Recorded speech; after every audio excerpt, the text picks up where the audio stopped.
Nicolas Mouret. Nous avons trois grands témoins. Donc Paul de la Guérivière de CIO, le président d'Idéol, qui n'a pas pu se joindre à nous ce soir, malheureusement, qui a été appelé à la dernière minute en fait, en Norvège, mais qui a pris le temps néanmoins de faire un enregistrement. Donc on va commencer par cet enregistrement. Donc on a Green Matrix, représenté donc par Nicolas. Bonsoir à tous. Paturle qui devrait nous rejoindre. Donc on va commencer par la projection d'Idéol. En préparation de cette intervention, je présentais à Jean-François le romancier l'histoire de BW Idéol et un petit peu notre parcours. Nous sommes partis d'une feuille blanche en 2010 pour devenir un des leaders mondiaux de l'éolien flottant, introduit en bourse à Oslo sur Euronext en mars 2021, sur un marché de plusieurs milliards d'euros en plein essor. Du coup, monsieur le romancier m'a demandé finalement comment nous avions réussi à percer dans un monde de très gros, sur un marché colossal, alors que nous avions toutes les raisons de nous planter en tant que petite start-up dans ce monde de gros. Question au final qui m'a interpellé, parce qu'il n'est pas facile finalement d'expliquer un succès, il est souvent bien plus facile d'expliquer un échec, surtout quand on a conscience de la fragilité des situations et qu'on ne devrait pas paraître arrogant. Donc je vais essayer quand même de dessiner quelques grandes pistes de réponse à cette question assez fondamentale. Premièrement, il me semble que bien poser le problème est souvent plus important qu'apporter la solution. Trop souvent, les problèmes sont mal compris, on ne va pas à la difficulté de base, à l'origine du problème. Pour prendre un exemple, au cours du XVIe siècle, on a développé des systèmes de représentation des astres de plus en plus compliqués, avec une multiplication d'ellipses particulières pour essayer de s'approcher au réel, mais à chaque fois sans succès, alors que le fond du problème était l'héliocentrisme, et qu'il fallait en fait changer de paradigme de base, passer au géocentrisme, ce qui a permis de simplifier l'ensemble des modèles. Et on retrouve un petit peu ces notions également dans les valeurs de groupes comme Tesla, qui aujourd'hui poussent systématiquement à revenir au principe de base pour chaque problème, à ne pas se contenter d'une analyse superficielle, même si consensuelle. Notre réussite tient en partie à cette capacité à prendre le problème par le bon bout. Dans notre cas particulier, cela a notamment consisté à ne pas s'imposer des limites de mouvement sur les éoliennes, alors que les fabricants d'éoliennes imposaient à ce moment-là uniquement quelques degrés d'inclinaison. Mais des limites de charge sur les composants, même des éoliennes, c'est ce qui comptait réellement au final, ce qui était dimensionnant. En enlevant cette contrainte artificielle, nous avons réussi à développer une solution qui était plus optimisée que la concurrence, moins chère car plus compacte. Deuxièmement, il faut parfois, dans une innovation de rupture, savoir ne pas répondre à la demande actuelle du client, mais savoir répondre aux besoins de demain, un besoin que le client aurait mal anticipé. Par exemple, lorsque Henry Ford crée la Forte en 1908, il ne répond pas aux demandes de clients de l'époque qui demandaient à avoir des carrosses à cheval plus performants, mais pas une voiture. Alors qu'il allait au final révolutionner l'industrie et faire basculer l'automobile dans l'ère de la grande série.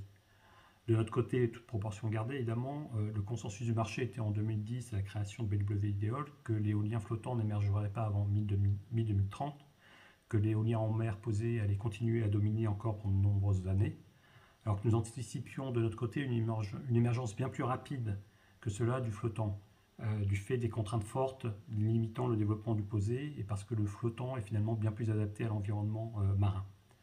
De même, alors que la plupart des acteurs sont issus d'un monde industriel qui s'est structuré, qui s'est développé autour de structures en acier, que ce soit les fabricants d'éoliennes, les chantiers navals ou les acteurs du parapétrolier, nous sommes très vite arrivés à la conclusion que seules des structures en béton flottantes permettraient de réduire les coûts, d'industrialiser la solution, tout en garantissant un maximum de retombées économiques locales. Aujourd'hui, des grands groupes comme la société pétrolière norvégienne Equinor sont arrivés à la même conclusion et poussent sur des solutions de flotteurs en béton plutôt que des flotteurs en acier. Troisième point, il faut savoir prendre des risques. Ça peut paraître évident, mais c'est quand même de moins en moins évident dans nos organisations actuelles qui sont structurées pour contrôler et pour éviter le moindre risque. Je me permettrai à ce sujet de citer un exemple, de citer l'explorateur Jean-Louis Etienne. Il raconte que sur la première expédition qu'il a montée, il a été un très mauvais chef.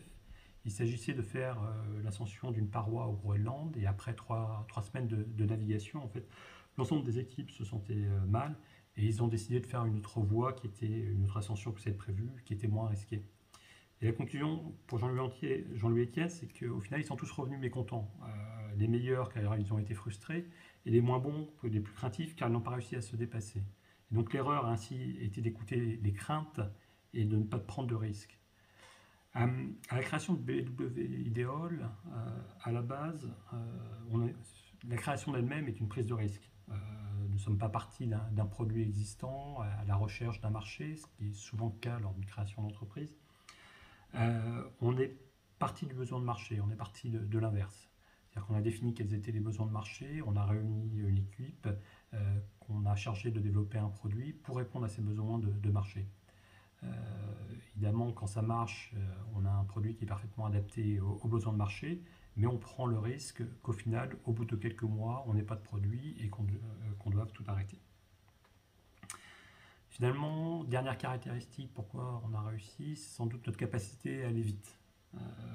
Parce que nous étions petits, parce qu'on n'avait pas le luxe de pouvoir perdre du temps, parce qu'on devait lever des financements sur une base à peu près tous les 18 mois environ.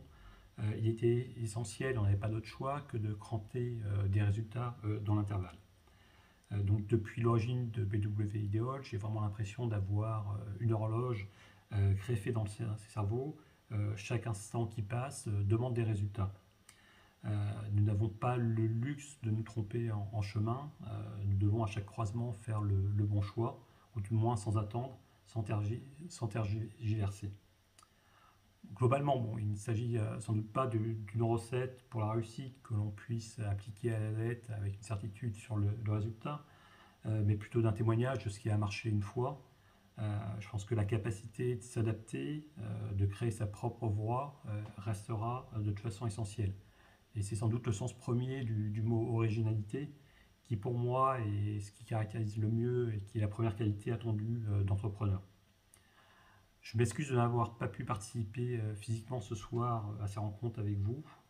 Je suis persuadé que la principale richesse de ces rencontres, c'est l'échange, au-delà du témoignage. Donc je vous souhaite à tous de très bons échanges pour la suite et une bonne continuation et une bonne fin de soirée.